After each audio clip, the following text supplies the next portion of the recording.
Step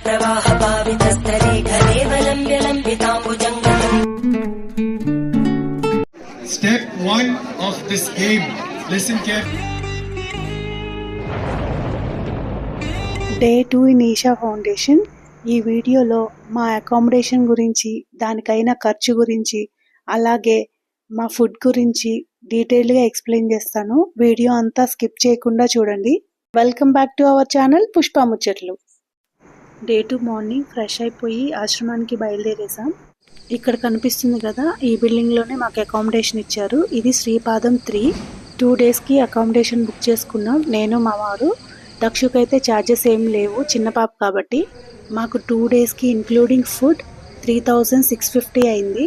మేమైతే AC room book చేసుకున్నాం. Actually అక్కడున్న వెదర్కి ఏసీ రూమ్ ఏం అవసరం లేదు, అండ్ మనకి బడ్జెట్లో రావాలంటే నాన్ ఏసీ రూమ్స్ కూడా అవైలబుల్గా ఉన్నాయి. రూమ్ లోపల ఎలా ఉంది అనే వీడియో మాత్రం ఇక్కడ యాడ్ చేయట్లేదు, ఎందుకంటే నేను ఆల్రెడీ షార్ట్స్లో అప్లోడ్ చేశాను. చూడని వాళ్ళు ఎవరన్నా ఉంటే ఛానల్కి వెళ్ళి ఒకసారి చెక్ చేయండి. రూమ్స్ అయితే సింపుల్గా చాలా నీట్గా ఉన్నాయి, విత్ 2 సింగిల్ కాట్స్. ఇంకా ఆశ్రమానికి స్టార్ట్ అయిపోయాం. ఇంకా ఊరు నుంచి మా ఫ్యామిలీ కూడా వచ్చారు, అక్కడ కలుద్దాం రండి. ఇదేనండి మా బ్యాచ్. నిన్న కొద్దిగా లేట్గా వచ్చారు. మా 2 ఆడపడుచులు వాళ్ళ పిల్లలు, వాళ్ళ ఆడపడుచులు వాళ్ళ పిల్లలు, అబ్బో 15 మంది వరకు వచ్చారు.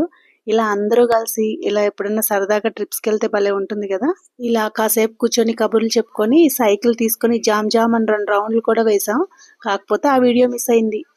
ఇక్కడ మనకి ఫుడ్ వచ్చేసి 2 టైమ్స్ ఉంటుంది, మార్నింగ్ ఒకసారి, ఈవినింగ్ ఒకసారి. మార్నింగ్ 3 బ్యాచెస్, ఈవినింగ్ 3 బ్యాచెస్ లో పెడతారు. ఫుడ్ అయితే సాత్విక్ భోజనం, చాలా టేస్టీగా ఉంది. ఆయిల్ మసాలా లేకుండా కూరలు ఎంత టేస్టీగా చేయొచ్చు అని ఇక్కడికి వచ్చిన తర్వాతే తెలిసింది నాకు కూడా. ఇక్కడ భిక్షా హాల్ అని ఉంటుంది, అక్కడే మనకి భోజనం పెడతారు. భిక్షా హాల్ చాలా కామ్ గా ప్రశాంతంగా ఉంది, అందుకని నాకు వీడియో కూడా తీయాలనిపించలేదు. ఇక్కడ జరిగిన కృష్ణాష్టమి సెలబ్రేషన్స్ అయితే నేను అసలు ఎప్పటికీ మర్చిపోను. ముందు రోజు నైట్ మేము రూమ్స్ కి వెళ్ళేటప్పుడు ఇవేమీ లేవు. మార్నింగ్ వచ్చేసరికి మొత్తం డెకరేట్ చేసి ముగ్గులేసి ఎక్కడ చూసినా పండగ వాతావరణం.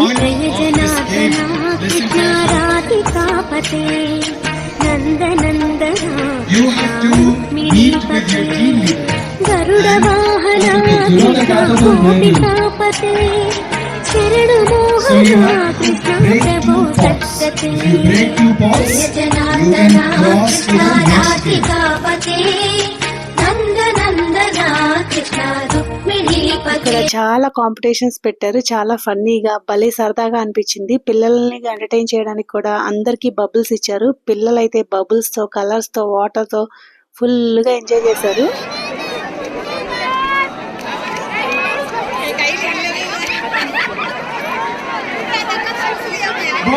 ஆல்ரெடி முன்னாடி போயிட்டு இருக்காங்க. அவங்க முதல் கட்டத்துக்கு போயிட்டாங்க.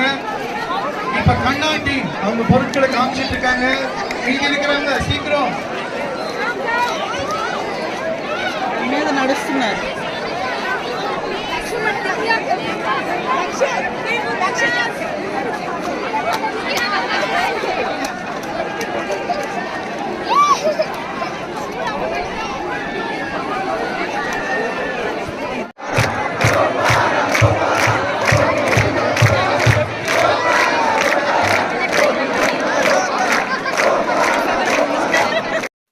ఇంకిక్కడ నుంచి మేము ఈవినింగ్ లేజర్ షోకి వెళ్ళాం. ప్రతిరోజు 7 o'clock కి లేజర్ షో ఉంటుంది ఆదియోగి దగ్గర. ఈ లేజర్ షో ఎంత అద్భుతంగా ఉందంటే గూస్ బంప్స్ వచ్చాయి. ఎవరన్నా ఈషా ఫౌండేషన్ కి వెళ్తే మాత్రం తప్పకుండా లేజర్ షోకి వెళ్ళండి ఆదియోగి దగ్గర. నేనైతే వీడియో అంతా రికార్డ్ చేయలేదు, అయినా ఇది వీడియోలో చూసేదానికంటే లైవ్ లో చూస్తే చాలా అంటే చాలా బాగుంటుంది. ఆ లైట్ ఎఫెక్ట్ కి బ్యాక్గ్రౌండ్ లో సద్గురు ఇచ్చే ఎక్స్ప్లెనేషన్ అసలు బెస్ట్ కాంబో. 2 days ఎలా గడిచిపోయాయో కూడా తెలియకుండానే గడిచిపోయాయి. అప్పుడే లగేజ్ ప్యాక్ చేసుకోవాల్సి వచ్చింది. ఈషాని విజిట్ చేయాలనుకునే వాళ్ళు మాత్రం డిలే చేయొద్దు. మంచి ఎక్స్పీరియన్స్, ఏదో లైవ్లీనెస్, మనసు చాలా ప్రశాంతంగా అనిపించింది. అన్నీ కుదిరితే వీలు చూసుకొని మళ్ళీ రావాలనిపిస్తుంది. నాకైతే అంత నచ్చింది ఈ ప్లేస్. నేను 10 years బ్యాక్ ఒకసారి వచ్చాను, ఇది 2nd time. ఈ 10 years లో చాలానే చేంజెస్ జరిగాయి. ఇక్కడ ఉన్న 2 days హ్యాపీగా హెల్తీ ఫుడ్ తింటూ ప్రశాంతంగా స్పెండ్ చేసాం. మీకు ఇంకేమన్నా డీటెయిల్స్ కావాలంటే కామెంట్ సెక్షన్ లో మెన్షన్ చేయండి, నేను తప్పకుండా రిప్లై ఇస్తాను. మీకు కానీ నా వీడియో నచ్చినట్లయితే లైక్ చేసి, షేర్ చేసి, కామెంట్ చేయండి. అలాగే సబ్స్క్రైబ్ చేసుకోవడం మర్చిపోవద్దు, గంట సింబల్ కూడా నొక్కి పెట్టుకోండి. Thank you for watching Pushpa ముచ్చట్లు.